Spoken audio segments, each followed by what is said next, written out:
For each man's evil, a special demon exists. Here's a look at the Trick or Treat Studios. This the Scream Greats Pumpkinhead, Demon of Vengeance.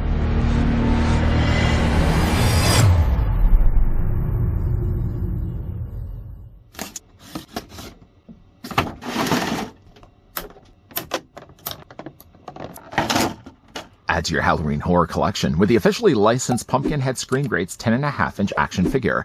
The Scream Greats series features iconic characters from your favorite cinematic masterpieces. This highly detailed figure is an 8-inch scale and is perfect for display in any horror collection.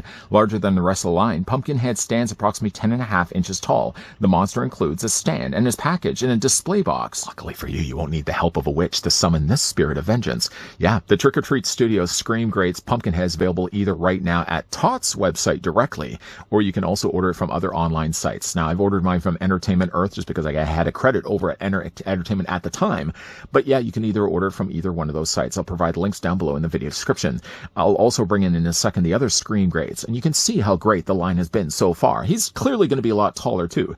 The description actually calls him at being a 10.5-inch scale figure, yet actually if you take the tape measure, he's more closer to being about 10 inches exactly, which translates though to a figure that's about 25.5 centimeters tall. Here's a guy that knows a little something about pumpkins. The Scream Greats Michael Myers. Not hard to argue that probably one of the best head sculpts we've ever gotten from Michael.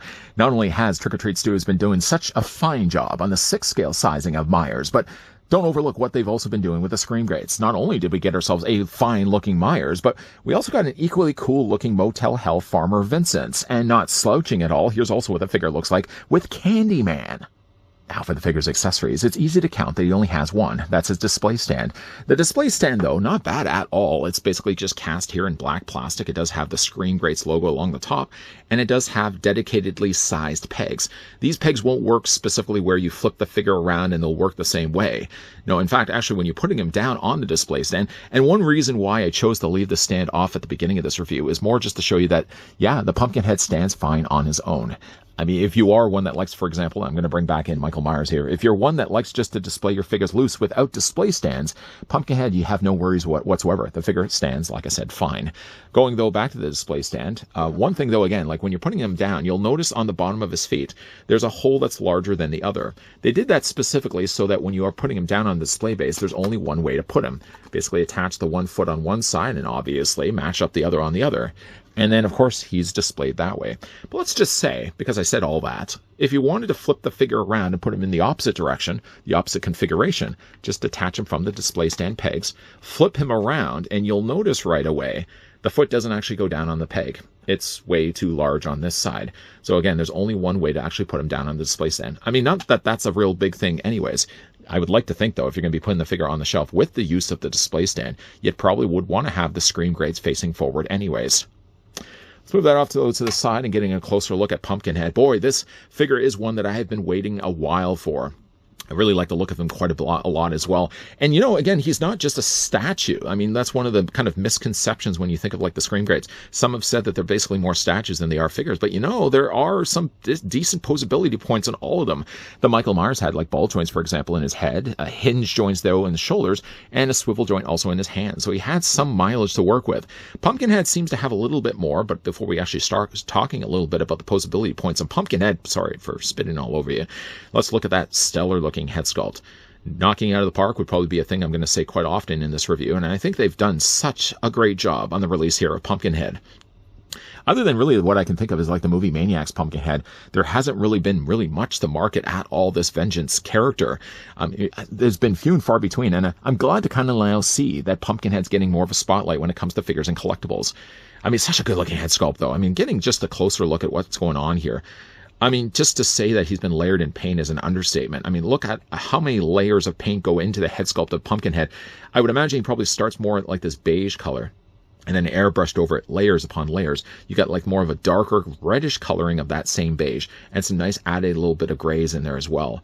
It really helps to bring a lot of those areas and all sculpt to the forefront. Of course, you got the painted well eyes there too. I mean, they're nice and bright. You can also see as well, he's got some visible teeth. The reasoning why they call him more so Pumpkinhead is just the lankiness of the character and the fact that obviously his head sculpt looks more of that of a pumpkin. But so much good sculpting went into this guy. You can see like he's definitely a more malnourished character when it comes to his frame. The top of his torso, again, has some really nice uses of those darker grays and all that nice little additional red that they've added in there as well. He seems to have a lot more here than he has down below in his abdomen area. I mean, you can kind of see more that there's more of a central focus on giving the head sculpt paint and the torso paint. He doesn't get as much down below here in his legs and his abdomen, nor in his arms, but it's still pretty good though. On the back, you can see all the additional bones sticking out the top of his body, not to mention his spinal cord as well. Like, there's a lot of, again, like malnourishment to the way they've sculpted this figure. It looks like this man never eats, and I guess he probably does eat a little bit in the movie. Long-looking arms as well. He's got these gnarly-looking hands with these claws sticking out, the fingers sticking out on the ends. These fingernails, by the way, are softer plastic, so don't worry at all that they're going to be breaking on you. You can see there's a lot of give going for these. Not that I would really recommend start to bend the fingers back and forth. Who's going to really do that? I'm going to do that just to kind of show you guys in this review. You have no worries whatsoever when it comes to his nails. Long legs down below here as well. I mean, like his anatomy, obviously, they tried to do their best. There are a few little areas, obviously, here in Pumpkinhead. We're going to spend a whole lot of time talking about that. One thing I do certainly want to talk about is the fact that this figure does also have a wire built into his tail. So there is a bit of manipulation you can actually do to his tail. It doesn't bend as much, but you'll be happy to know as well he does also have some tail articulation too. So even though he doesn't have as much maybe as what most wire frames would be built into tails would give you, you can at least rotate the tail. So there's that. Nice sculpting also on the feet as well.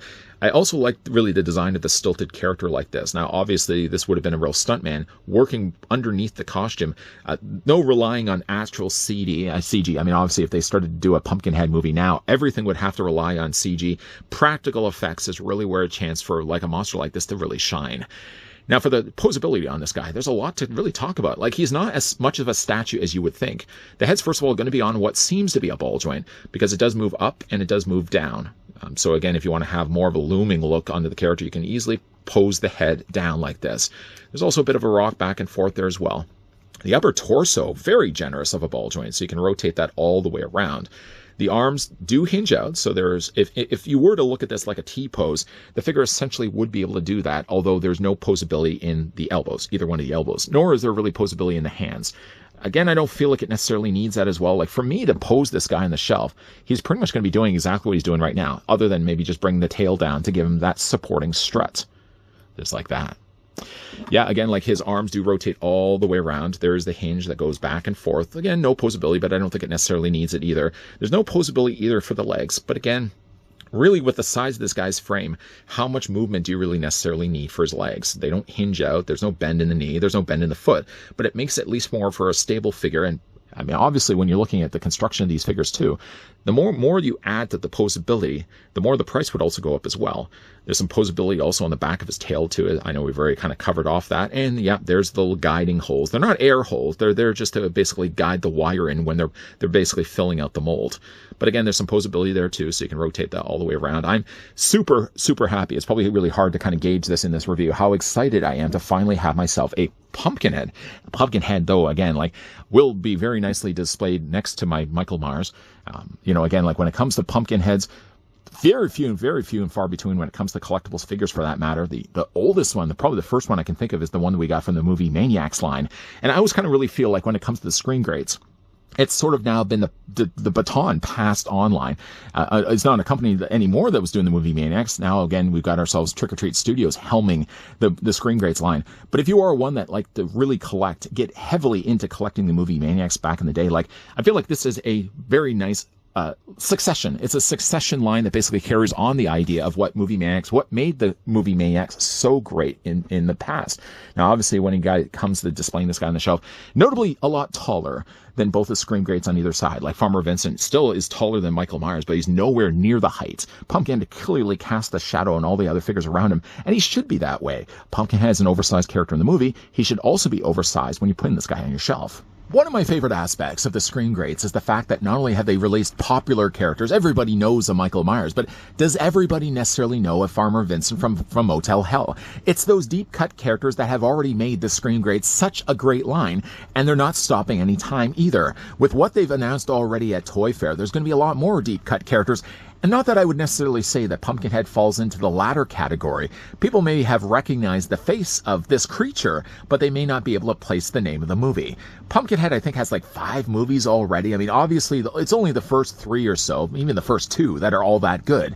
As they sort of dilute the franchise, it becomes a little less interesting. I always kind of felt it was the same way as Children of the Corn. The more movies you release and the sequels of the franchise, the more watered down the property becomes. Pumpkinhead, though, I think still has a lasting impression. It's one of my favorite creature horror movies. I tend to be one that likes slashers a little bit more, but if I ever venture into watching a creature horror movie, Pumpkinhead's pretty high on my list. And this figure's pretty high on my list as well. Really perfectly executed from the Tots crew over there. Well sculpted, well painted, and a lot more posability than you would expect as well. His lower half is more of a action statue, but I don't think really. The moment you start to incorporate posability on the tops of his thighs, his knees, and his ankles, there has some stability issues. And I would much rather have it, really honestly, in his shoulders, in his torso, and in his head. And the figure has that. He also has a pretty decent price going for him as well. I ordered this and bought this one from Entertainment Earth for $59.99, a $60 figure for the size and the paint that he has. Definitely think it's well worth it. What do you guys think of Pumpkinhead? Let me know down below in the comment section. What other deep cut characters would you like to see Tots approach next for the Scream Greats line? Like I said, they have a lot of ones. Maniac Cop, they actually are going to be doing one, and they're also going to be doing a Leprechaun, so I can't wait to see those. If you guys did enjoy this video, you can do it as well and certainly throw it a like. You guys want to stick around for more so? I hope so. Hit that subscribe, turn on that bell, and of course come back. As always, thanks for watching. See you guys next time.